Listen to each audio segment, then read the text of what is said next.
नमस्कार साथियों। आज की अपने राजस्थान इतिहास की इस क्लास में आप सभी का स्वागत है। तो दोस्तों, अपने जो है कल की वीडियो में अपने जो है पढ़ा था, अपने राजस्थान का सामान्य परिचय पढ़ा था, राजस्थान का इतिहास की दृष्टि से सामान्य परिचय पढ़ा था, जिसमें हमने चर्चा की थी कि इतिहास जो है उस शब्द का अर्थ क्या होता है, इतिहास किन शब्दों से मिलकर बना है, इतिहास में कौन कौन सी घटनाओं को सम्मिलित किया जाता है। और इसके अलावा हमने जो अलग अलग जनक देखे थे, इतिहास के जनक कौन है, कौन राजस्थान के इतिहास के जनक है, कौन भारत के इतिहास के जनक है, कौन विश्व के इतिहास के जनक है, इतिहास का प्रारंभ कहाँ से होता है। तो आज अपने जो देखेंगे आगे, इतिहास जो है इसको अध्ययन की दृष्टि से कितने भागों में बांटा जाता है। तो इतिहास को अध्ययन की दृष्टि से 3 भागों में बांटा जाता है। 3 भाग जो है कौन कौन से हैं उनके बारे में अपने देखेंगे। तो इतिहास जो है अध्ययन की दृष्टि से कितने भागों में बांटा जाएगा, 3 भागों में बांटा जाएगा। 3 भाग कौन कौन से हैं उनको देखना है। सबसे पहला जो है उसमें नाम आता है प्रागैतिहासिक काल। कौन सा काल आता है? प्रागैतिहासिक काल। और दूसरा जो इसमें नाम आता है उसमें आपके नाम आता है आद्य ऐतिहासिक काल। कौन सा काल है? आद्य ऐतिहासिक काल, प्रागैतिहासिक काल, आद्य ऐतिहासिक काल। और तीसरा जो नाम आता है आपके वो आता है, कौन सा काल है? ऐतिहासिक काल। कौन सा काल आता है? ऐतिहासिक काल। तो इतिहास को अपने अध्ययन की दृष्टि से कितने भागों में बांटा जाता है? तो इतिहास को अध्ययन की दृष्टि से 3 भाग बताए गए हैं, प्रागैतिहासिक काल, आद्य ऐतिहासिक काल और तीसरा कौन सा है? ऐतिहासिक काल। कौन सा है? ऐतिहासिक काल। तो प्रागैतिहासिक काल में क्या है? इनमें अपन किसी प्रकार का कोई भी लिखित प्रमाण कौन, लिखित साक्ष्य इसमें किसी प्रकार का नहीं मिला है। हमें इस काल में किसी प्रकार का लिखित साक्ष्य नहीं मिला है। तो इस काल के बारे में हमें जानकारी कहाँ से मिलेगी? विभिन्न प्रकार के किससे मिलेगी? उपकरणों से मिलेगी। इसी काल के बारे में हमें जानकारी कहाँ से मिलेगी? विभिन्न प्रकार के उपकरणों से मिलेगी। जो भी उपकरण हमें प्राप्त हुए हैं उन उपकरणों के आधार पर जो है अपने पता लगाया कि कौन से काल का है। जो प्रागैतिहासिक काल लगभग 10,000 ईसा पूर्व के आसपास की बात है। इसी काल में जो है आपके कौन सा काल आता है? पाषाण काल आता है, जो लगभग अपने सिलेबस के अंदर ना के बराबर ही रहता है। पाषाण काल, पाषाण काल भी जो है अलग अलग 3 भागों में बांटा जा सकता है।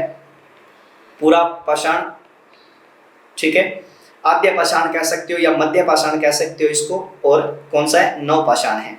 ठीक है, तो ये अलग अलग कालों में जो है इसको भी बांटा जा सकता है। अर्थात मनुष्य ने जिस समय पत्थर का प्रयोग किया, बाटे का प्रयोग किया, वो चीज जो है वो कौन से काल में आएगी? आपके पाषाण काल में आ जाएगी। ठीक है, अब दूसरा जो है अपने कौन सा काल है? आद्य ऐतिहासिक काल है। कौन सा काल है? आद्य ऐतिहासिक काल। अब आद्य ऐतिहासिक काल जो है, इस आद्य ऐतिहासिक काल में किस चीज को सम्मिलित किया जाता है?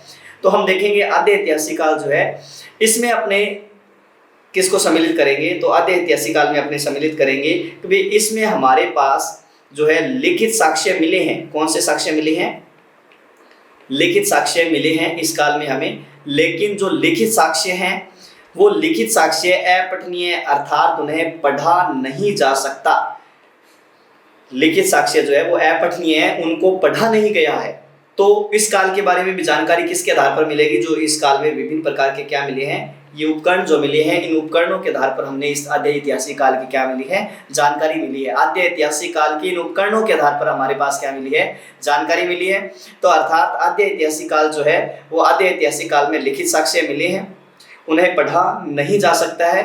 अर्थात वो जो है इस काल की तरह इस काल में भी हमारे पास क्या है? वो उपकरणों के आधार पर हमें इस काल की क्या मिली है? जानकारी मिली है। अब जो ऐतिहासिक काल है, ऐतिहासिक काल में अगर हम चर्चा करें तो ऐतिहासिक काल में हमारे पास क्या है? लिखित साक्ष्य हैं, साक्ष्य हैं। हम उन्हें पढ़ भी सकते हैं। पढ़ भी क्या कर सकते हैं?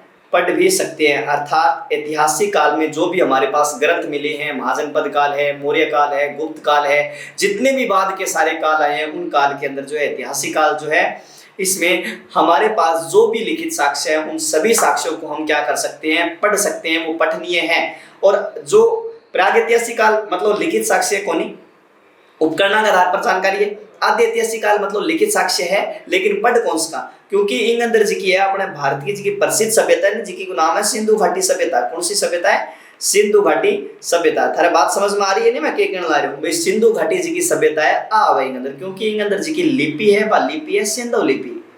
कौन सी लिपि है? सिंधु लिपि है। और इस सिंधु लिपि को अभी तक पढ़ा नहीं जा सका है। तो ये इसमें आएगी। मैं आपको दिखाऊंगा डायग्राम के जरिए या फिर मैं आपको एक चित्र के जरिए दिखाता हूँ कि सिंधु लिपि कौन सी है। तो ये अपने इस इमेज के जरिए देखते हैं कि जो सेंधव लिपि है वो कौन सी है। देखो ये आकृति में अपने सेंधव लिपि मिली है, देखो ठीक है भाई। कोई किस तरह की आकृति बना दी गई है, देखो सेंधव लिपि के अंदर अपने जो है आकृति किसी आकार की बना दी गई। देखो इस आकार की ये सारी आकृतियां मतलब एक एक रहे जी, मतलब यहाँ करके यहाँ कोर के यहाँ छोड़ दियो और पतो नहीं के बनाए हुए के ना बनाए हुए और क्या सेंधव लिपि है ये लिपि ना पा के पढ़ लेगा। अर्थात ये लिपि जी को है भाव चित्रात्मक लिपि भी कहा जाता है। कौन सी लिपि कहा जाता है? भाव चित्रात्मक लिपि भी कहा जाता है। इसे ही क्या नाम दिया गया है? सेंधव लिपि का नाम दिया गया है। कौन सी लिपि? सेंधव लिपि। इसे ही क्या कहा जाता है? बुस्टोफिदन लिपि कहा जाता है। कौन सी लिपि कहा जाता है? बुस्टोफिदन। और इसे ही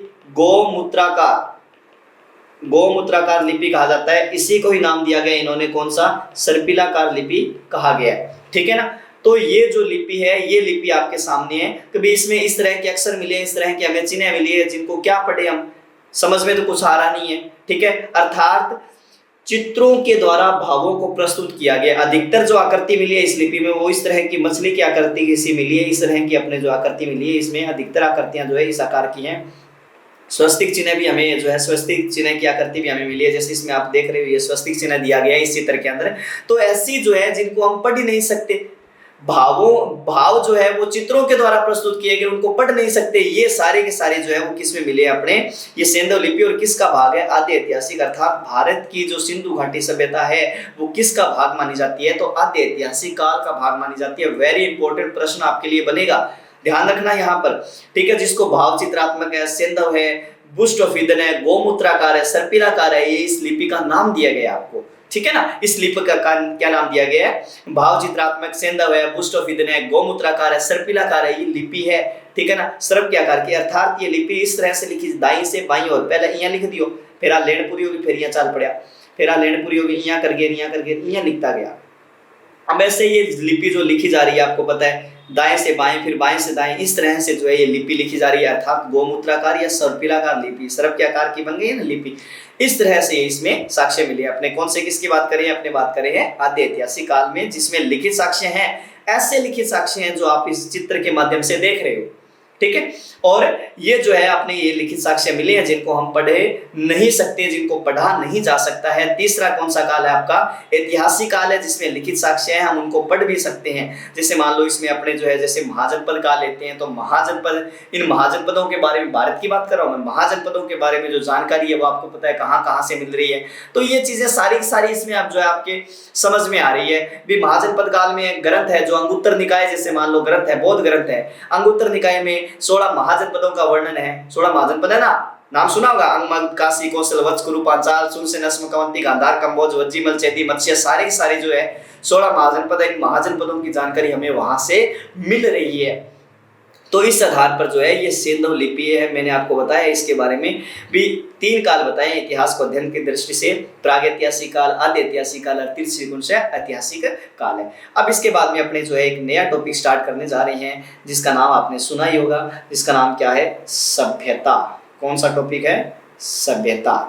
तो हम कौन सा टॉपिक पढ़ने जा रहे हैं? सभ्यता पढ़ने जा रहे हैं। अब सबसे पहली बात हमारे लिए ये बन रही है कि सभ्यता होती क्या है, सभ्यता क्या हुए?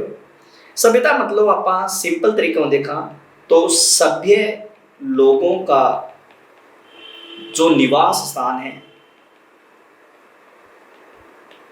सभ्य लोगों का जो निवास स्थान है वो क्या कहलाता है? सभ्यता कहलाता है। अब एक चीज यहाँ पर आप भी ध्यान रखोगे कि थोड़ी सी ध्यान रखिए, जिया मान लो कि प्राचीन समय में किया है, जिया आपा ऋण ला रहे, आपा की आपा सभ्य, हाँ आपा जी का ऋण ला रहे नहीं सभ्य, हाँ भी अपने वस्त्र धारण करते हैं, खाना पीना है, खान पान रहन सहन अपना वैसा है, एक सिस्टमेटिक तरीके से सही ढंग से चल रहा है अपना, सही ढंग से, तो मतलब अपने क्या है? सभ्य हैं। और भविष्य के अंदर कोई प्राकृतिक आपदा के कारण भगवान ना करे कि अपन नष्ट हो जावा, मान लो जमीन में मौत हो जावा, अब दब्बे बाद में क्या है, कोई बाद में जिया 2050 में खुदाई हुए जट्ठा पा दबरिया जिया मैं बैठे हो, मान लो बैठे बैठे अचानक की गग्गर नदी बाढ़ आ जाए, और बाढ़ आ जाए मैं तो यहीं बैठे रह जाऊँ, हाथ में जिया पेन ले रखे है, टैब सामने पड़ी है, तो यहीं रह जाए। और भविष्य के अंदर आपने खुदाई करके देखा तो हाँ भाई प्राचीन समय में शायद ऐसा कोई हस्तचालित यंत्र रहा होगा, एक व्यक्ति यहाँ बैठा है, वो कुछ न कुछ जो है सामने किसी को बता रहा होगा, लेकिन सामने कोई प्रमाण ना है, सामने कैमरे है। तो क्योंकि 2050 तक यहाँ तक किएगा, कोई अगर पानी पीने भी जासी नहीं वो येलो मारसी ए मटका बात सुनी एक गिलास में पानी जलाई, मटका नहीं कैसी पानी जलाने को, क्योंकि आपने जो हनुमानगढ़ को लता ही जानो है नहीं, तो भी यहाँ कैसी का हवाई जहाज ले लियो, 5 किलोमीटर मारेगा हवाई जहाज पर जाए कैसी, तो क्योंकि विकसित हो जैसी। मतलब आज जैसे है ऐसे ही लोग पहले रहते थे, पहले अपने इतनी सुविधाएं नहीं थी जितनी अब है, वैसे लोग पहले रहते हैं। वो क्या है, वो किसी प्राकृतिक आपदा के कारण वो नष्ट हो गए, जिसके कारण आज हम जो है उनको खुदाई के दौरान उनकी जो संस्कृति है, जो सभ्यता है, उसको प्राप्त करते हैं। भारत में जो सभ्यता का नाम आता है उसका नाम आता है, कौन सी सभ्यता है भारत में? सिंधु घाटी की सभ्यता है। भारत में कौन सी सभ्यता है? तो सिंधु घाटी की सभ्यता है। भारत में कौन सी सभ्यता है? तो सिंधु घाटी की सभ्यता है। ठीक है, तो अपने तो ये नाम आता है इसमें। ठीक है, तो अपने इन चीजों को अपने देखते हैं, इन चीजों को अपने क्या है देखते हैं भी। प्राचीन समय में अपने खुदाई की है, खुदाई के दौरान हमें उनकी संस्कृति का, उनके कल्चर जो है, उनके रहन सहन का, हमें उनके पहनावे का, उनकी वेशभूषा जो है उनके बारे में पता चला है। तो हम कह सकते हैं कि उनके लोग जो है वो भी सभ्य रहे होंगे। अर्थात पूरे विश्व के अंदर बात करें तो हमारी संस्कृति ऐसी है जो कि अभी तक विकसित है। मतलब यूनान, मिस्र, रोमा सब मिट गए जहां से, कुछ तो बात है कि हस्ती मिटती नहीं हमारी भी। हमारी हस्ती में कुछ बात है कि जो वैसे वैसे पड़ी जैसे पहले थी। तो ये हमारी हस्ती है भाई, हमारी हस्ती है। हमारे भारत देश की पावन मिट्टी है, गंगा, यमुना, सरस्वती, जहां पर पावन नदियां बहती है, ऐसा क्षेत्र है हमारा देश। तो अपने भारत की सिंधु घाटी सभ्यता की अगर थोड़ा सा देखें तो भारत में जो सिंधु घाटी सभ्यता थी, सिंधु घाटी सभ्यता अगर भारत में देखें तो भारत की दृष्टि से जो सिंधु घाटी सभ्यता है तो उसमें अपनी चर्चा करें तो यहाँ पर जो खोजा गया पहला स्थल है उसका नाम क्या आता है? हड़प्पा आता है। भारत में सिंधु घाटी सभ्यता की दृष्टि से खोजा गया जो पहला स्थल है वो कौन सा आता है? तो हड़प्पा आता है। तो हड़प्पा स्थल के बारे में अपने देखा है, हड़प्पा स्थल है पहला खोजा गया स्थल है। ठीक है, तो हड़प्पा वर्तमान में कहाँ चला गया है? तो वर्तमान में कहाँ? ये पाकिस्तान में चला गया है। तो अपने भारत की दृष्टि से बात नहीं करना, इसीलिए इस हड़प्पा स्थल के आधार पर ही हम इसको क्या कहा जाता है? हड़प्पा सभ्यता का नाम दिया है। क्या नाम दिया है? भारत की दृष्टि से सभ्यता स्थल को हमने क्या नाम दिया है? हड़प्पा सभ्यता कहा है। क्या कहा है?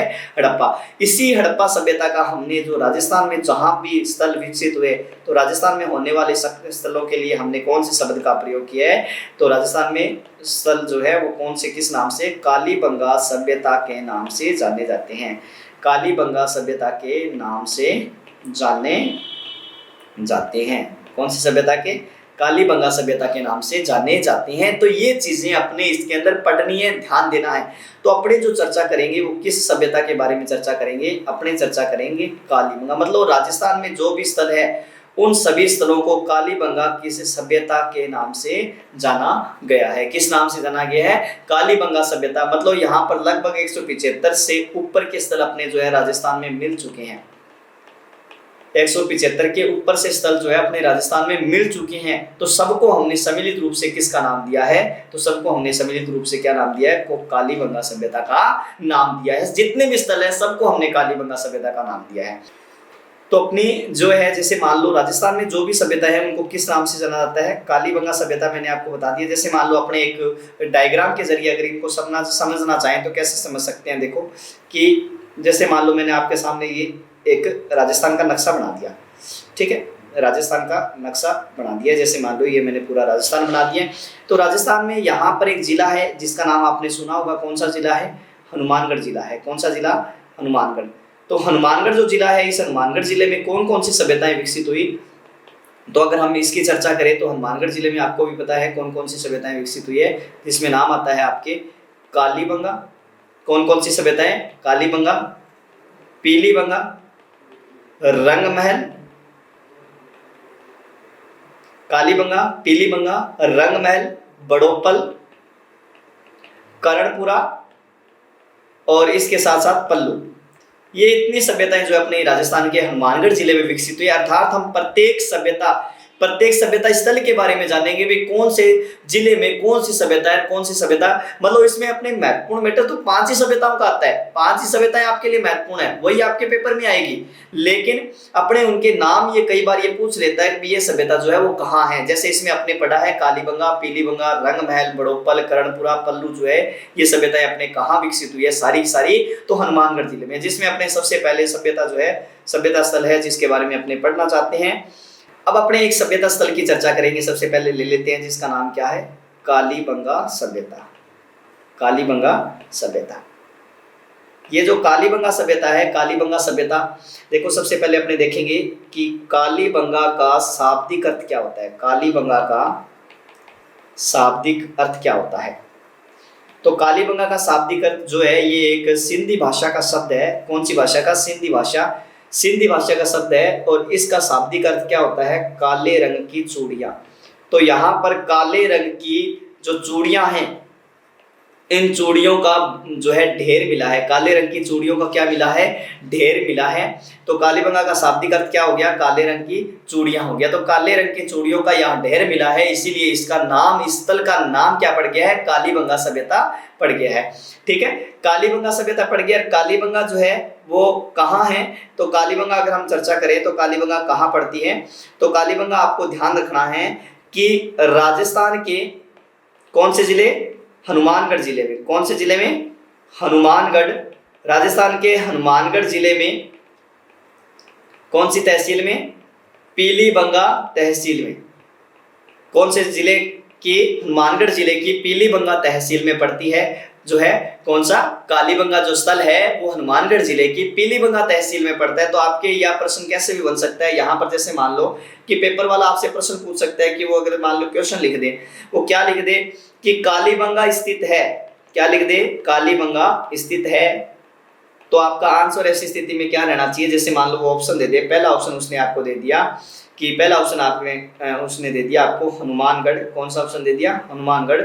दूसरा ऑप्शन वो दे रहा है श्री गंगानगर, श्री गंगानगर। और तीसरा ऑप्शन वो आपको दे रहा है पीलीबंगा। और चौथा ऑप्शन दे रहा है आपको, डी जो ऑप्शन दे रहा है वो दे रहा है अनूपगढ़। कौन सा गढ़ है, अनूपगढ़ ऑप्शन दे रहा है। तो जैसे मान लो ये ऑप्शन दे दिया, तो आपको नजदीक का आंसर ढूंढना है कि कालीबंगा के नजदीक का आंसर कौन सा है। तो कालीबंगा के नजदीक का आंसर आपके लिए जो इसका आंसर रह जाएगा वो कौन सा रह जाएगा, पीलीबंगा रह जाएगा। मतलब कालीबंगा जो सभ्यता है वो राजस्थान के हनुमानगढ़ जिले के जो है पीलीबंगा तहसील में, मतलब ये अपने नजदीक का प्रश्न पूछने का प्रयास कर रहा है। ठीक है, तो इसके आधार पर आपको इसका आंसर है देना पड़ेगा। तो कालीबंगा जो है वो कौन सी नदी के किनारे है, कौन सी नदी के किनारे है, तो आपको पता है कि यहाँ पर कालीबंगा जो है वो एक नदी के किनारे विकसित हुई, जो भी एक विस्तृत नदी है जिसका नाम क्या है, आपने नाम तो उसका सुना ही होगा, घग्गर नदी। कौन सी नदी है, घग्गर नदी है। नट है, नाड़ी है, सोतर है, मृत है, हकरा है। तो कालीबंगा सभ्यता कौन सी नदी के किनारे, घग्गर, नट, नाली, सोतर, मृत, हकरा, द्वसदती, वाहिद, पाट और सरस्वती। घग्गर नदी का प्राचीन नाम क्या है, सरस्वती। इन नदियों के किनारे विकसित हुई है। ठीक है, घग्गर है, नट है, नाड़ी, सोतर, मृत है, हकरा, द्वसदती, वाहिद, पाट, सरस्वती। तो ये जो है ये नदी का नाम तो एक ही है, नदी क्या है, ये एक ही है, सरस्वती नदी है, या कह सकते हो इसको घग्गर नदी, या तीन प्रमुख इसके नाम ये है। और पाकिस्तान में इसको क्या कहा जाता है, हकरा कहा जाता है। तो नदी का नाम तो यही है, लेकिन इसके अन्य नाम है, उपनाम कह सकते हो आप। ये नदी है घग्गर, नट, नाड़ी, सोतर, मृत, हकरा, द्वसदती, वाहिद, पाट, सरस्वती, ये सारे इसी के नाम है। इसके किनारे जो है एक सभ्यता स्थल विकसित हुआ जिसका नाम क्या है, कालीबंगा सभ्यता है। क्या नाम है, कालीबंगा सभ्यता है। ठीक है, कालीबंगा सभ्यता पर सर्वप्रथम प्रकाश डालने का श्रेय किसे जाता है, सर्वप्रथम प्रकाश डालने का श्रेय। तो कालीबंगा पर सर्वप्रथम जो प्रकाश डालने का श्रेय जाता है जिसका नाम है एल.पी. टेसीटोरी, एल.पी. टेसीटोरी। ठीक है, क्या नाम है उस पर, उसका नाम क्या है, कालीबंगा पर जो सर्वप्रथम प्रकाश डालने का जो श्रेय जाता है उसका नाम क्या है, एल.पी. टेसीटोरी है। एल.पी. टेसीटोरी, एल.पी. टेसीटोरी, अर्थात इसका पूरा नाम क्या है, लुइस या Luigi Pierre Tessitori, Luigi Pierre Tessitori इसका पूरा नाम है। सर्वप्रथम कालीबंगा पर प्रकाश किसने डाला? एलपी टेसिटोरी ने। नाम क्या है? Luigi Pierre Tessitori. ल्यो जी पी लियो और बाद में टेस्ट ही खा लियो, ल्यो जी पी लियो और बाद में क्या कर लियो? टेस्ट ही खा लियो, वो क्यों पूरा नाम है? तो एलपी टेसिटोरी हुए। एलपी टेसिटोरी जो है वो इटली के निवासी थे, इटली के निवासी हैं ये, और गंगा सिंह के शासनकाल में राजस्थान आए थे। किसके शासनकाल में आए थे? गंगा सिंह के काल में कहाँ आए थे? राजस्थान आए थे। गंगा सिंह के काल में राजस्थान आए और इन्होंने चारण साहित्य पर, किस पर? चारण साहित्य पर शोध का कार्य इनको सौंपा गया था। चारण साहित्य पर शोध का कार्य इनको सौंपा गया था। किसको? एलपी टेसिटोरी को। एलपी टेसिटोरी को चारण साहित्य पर शोध का कार्य सौंपा गया था। जो सर्वप्रथम प्रकाश डालने का श्रेय किसको जाता है? कालीबंगा पर एलपी टेसिटोरी को जाता है। ठीक है, इसके बाद में अगर बात करें तो कालीबंगा की खोज किसने की है? तो कालीबंगा की खोज कैसे भी प्रश्न आ जाए आपके, एएन घोष लिख दे। ठीक है, एएन घोष, ए घोष आ जाए, जैसे राजस्थान पुलिस 2020 में आया था, या फिर आपके आ जाए अमलानंद घोष आ जाए। क्या आ जाए? अमलानंद घोष। इसने लगभग 1951 या फिर 1952, ठीक है, 1951 या 52, क्योंकि एक माध्यमिक शिक्षा बोर्ड के अनुसार है। ठीक है, तो इस समय इसकी कालीबंगा की इन्होंने क्या की है? खोज की है। किसने की है? एएन घोष है, ए घोष है या अमलानंद घोष है, इसने कालीबंगा की क्या की है? खोज की है। कालीबंगा का उत्खनन, कालीबंगा का उत्खनन, तो कालीबंगा का जो उत्खनन का कार्य किया है वो किया है बीबी लाल। किसने किया है? बीबी लाल और बीके थापर। बीबी लाल और बीके थापर मतलब ब्रजवासी लाल। कौन थे? ब्रजवासी लाल। और दूसरे कौन है? बालकृष्ण थापर। क्या नाम है? बालकृष्ण थापर। इन्होंने कालीबंगा पर क्या किया है कि शोध का कार्य किया, मतलब उत्खनन का कार्य किया। उत्खनन किसने किया है? तो उत्खनन किसने किया है? तो उत्खनन का कार्य बीबी लाल बालकृष्ण थापर। कब? 1961 से लेकर 1969 ईस्वी के मध्य इन्होंने जो है कालीबंगा पर लगभग 9 खंडों में या 9 स्तरों पर क्या किया गया है? इसका उत्खनन का कार्य किया है। किसने किया है? बीबी लाल, ब्रजवासी लाल और बालकृष्ण थापर, सॉरी बालकृष्ण थापर, बालकृष्ण थापर जो है वो इसके क्या करते हैं? उत्खनन का कार्य करते हैं। यहाँ पर खुदाई जब की गई, इसकी जब खुदाई की गई, इस खुदाई के दौरान हमें 5 स्तर मिले हैं। कितने स्तर मिले हैं? 5 स्तर मिले हैं। कालीबंगा की खुदाई के दौरान हमें क्या मिले हैं? 5 स्तर मिले हैं। जैसे मान लो पहला स्तर, दूसरा, तीसरा, चौथा, पांचवा, इस तरह से हमें 5 स्तर मिले हैं। अर्थात यहाँ पर एक बसी वो उजड़ गई, फिर दूसरी बसी फिर उजड़ गई, तीसरी बसी फिर उजड़ गई, चौथी बसी फिर उजड़ गई, 5वीं बसी फिर उजड़ गई। अर्थात ये जो 2 स्तर है, ये 2 स्तर क्या है? प्राक हड़प्पा कालीन है। कौन से हैं? प्राक हड़प्पा कालीन है। प्राक हड़प्पा का मतलब हड़प्पा से पहले के स्तर हैं। प्राक हड़प्पा कालीन का मतलब क्या हो जाएगा? ये हड़प्पा से पहले के स्तर है। प्राक हड़प्पा कालीन है पहला और दूसरा। और जो 3 बचे हुए स्थल हैं, कौन कौन से? तीसरा, चौथा और 5वां, ये है आपके हड़प्पा कालीन है। हड़प्पा कालीन है अर्थात हड़प्पा के समकालीन है, या क्या कह सकते हो? हड़प्पा के समकालीन है।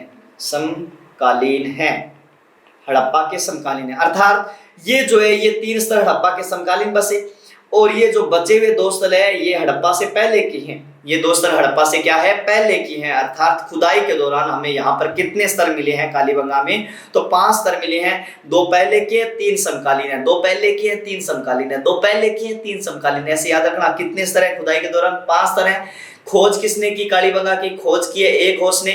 इससे प्रकाश में पहले लाने का श्रेय किसको जाता है? तो इसको प्रकाश में लाने का श्रेय जो है वो किसको जाता है? एलपी टेसिटोरी, ल्यो जी पी लियो खा लो, ल्यो जी पी लियो टेस्टी खा लो। ठीक है, एलपी टेसिटोरी को जाता है।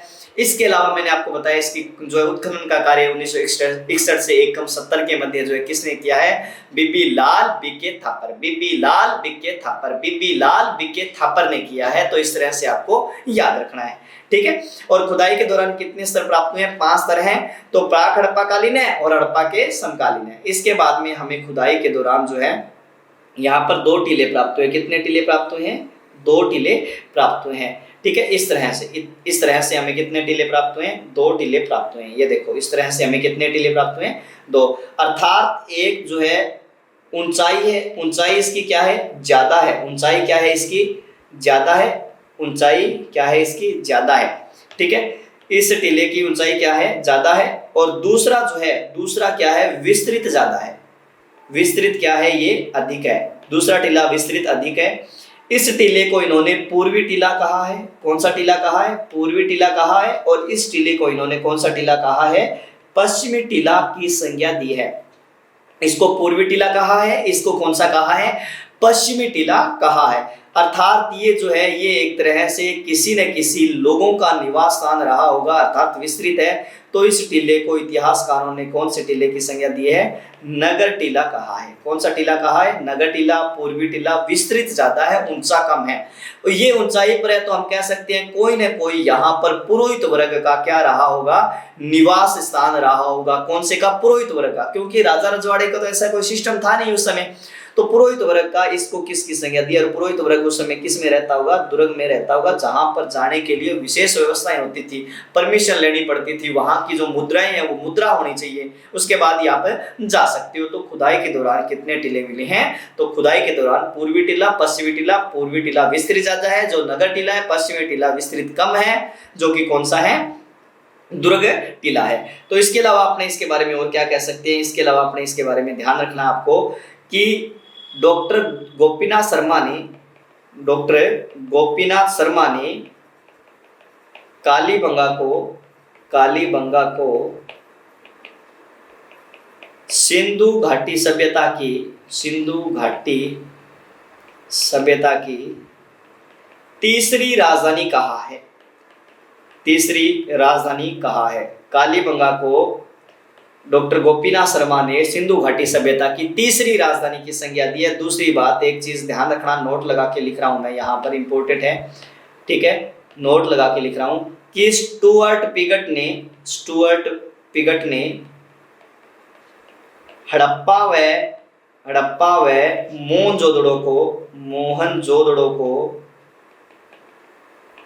जुड़वा राजधानी कहा है, जुड़वा राजधानी कहा है, जुड़वा राजधानी कहा है।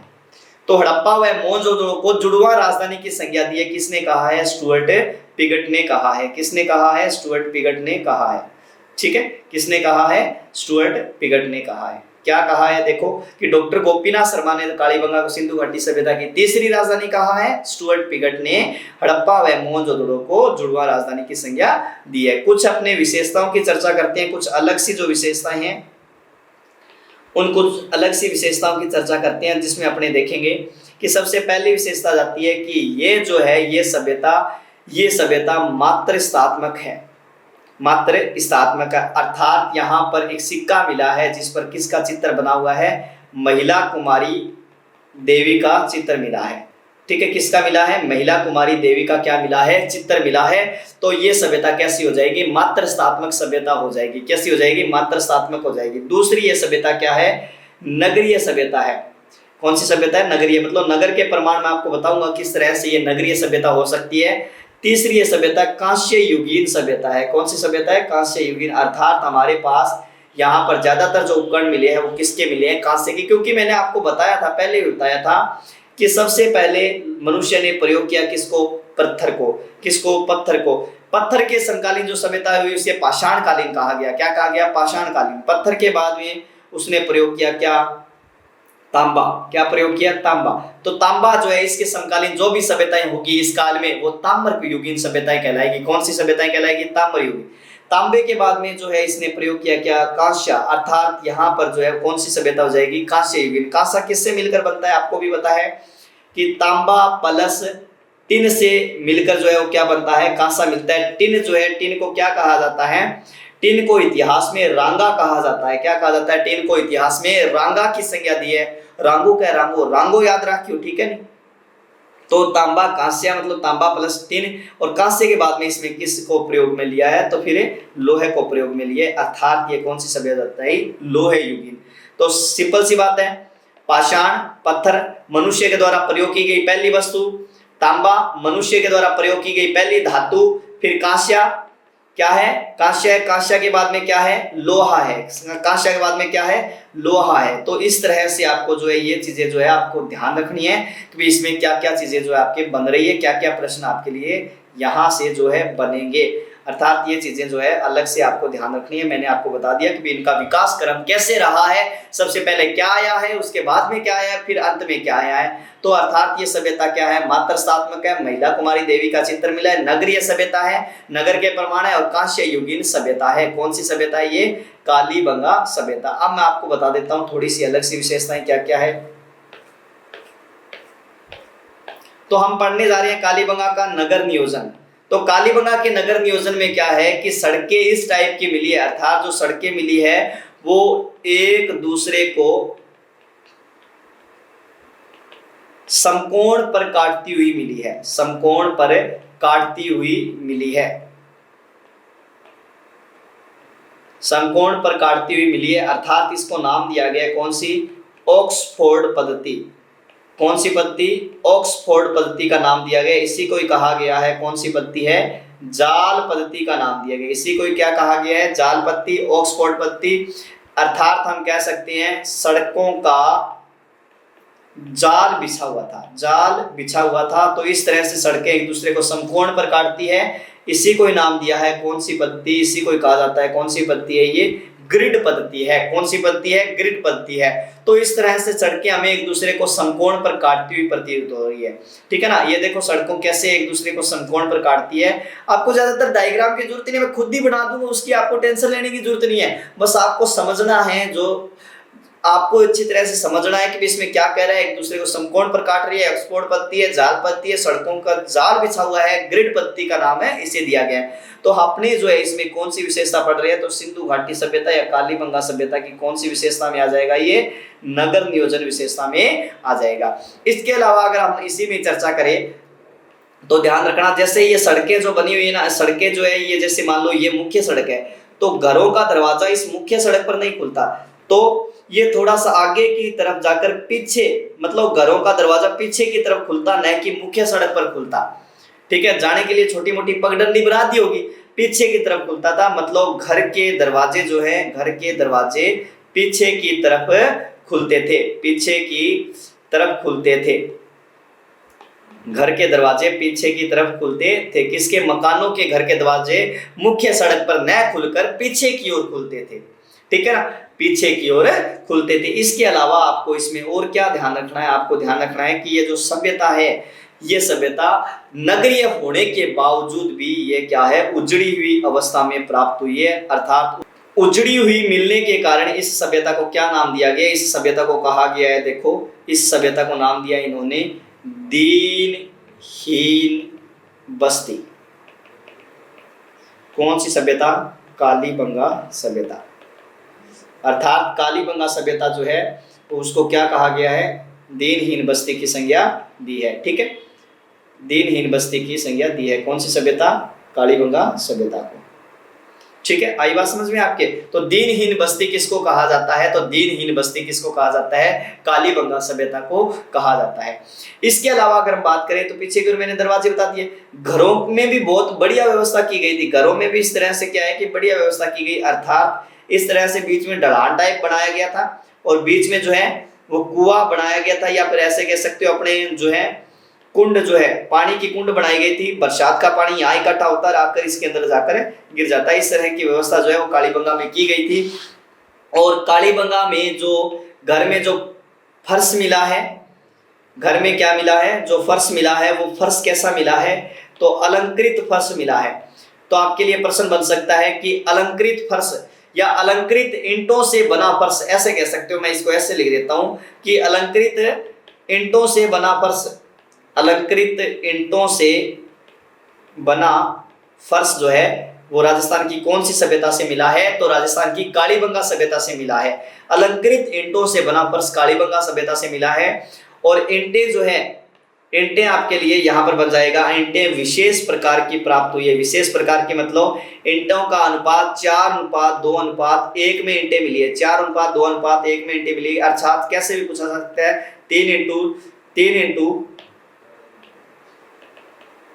Into 15 into 7.5।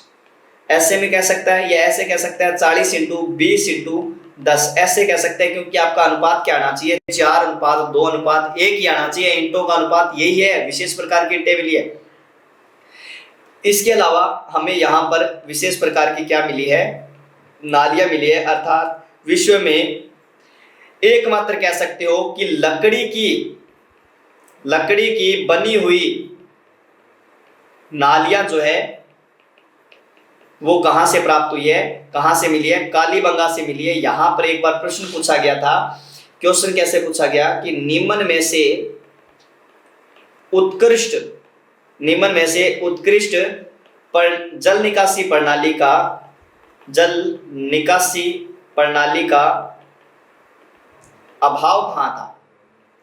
उत्कृष्ट जल निकासी प्रणाली का अभाव कहां था, जिसमें आपके ऑप्शन बढ़िया बढ़िया ऑप्शन दिए गए थे, जिसमें पहला ऑप्शन उन्होंने लिखा कालीबंगा,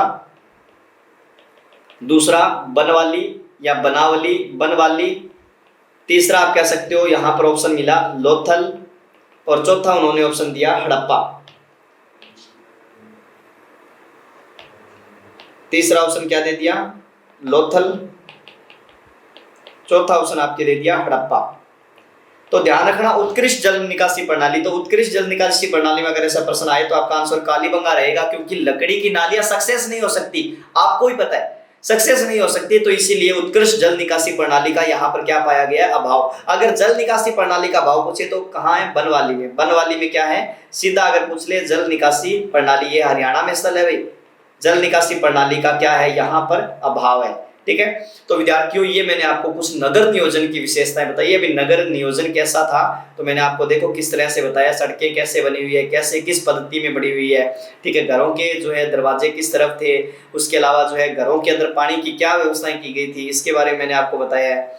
ठीक है, तो ये चीजें जो है वो आपको ध्यान रखनी है कि घरों के दरवाजे कैसे थे, इनके बारे में मैंने आपको बताया। अलंकृत फर्श मिले हैं, नालियां मिली है, ये चीजें जो है आपके यहाँ पर आएगा। तो आज के लिए अपने इतना ही, बाकी अपने नेक्स्ट क्लास में चर्चा करेंगे। तब तक के लिए धन्यवाद।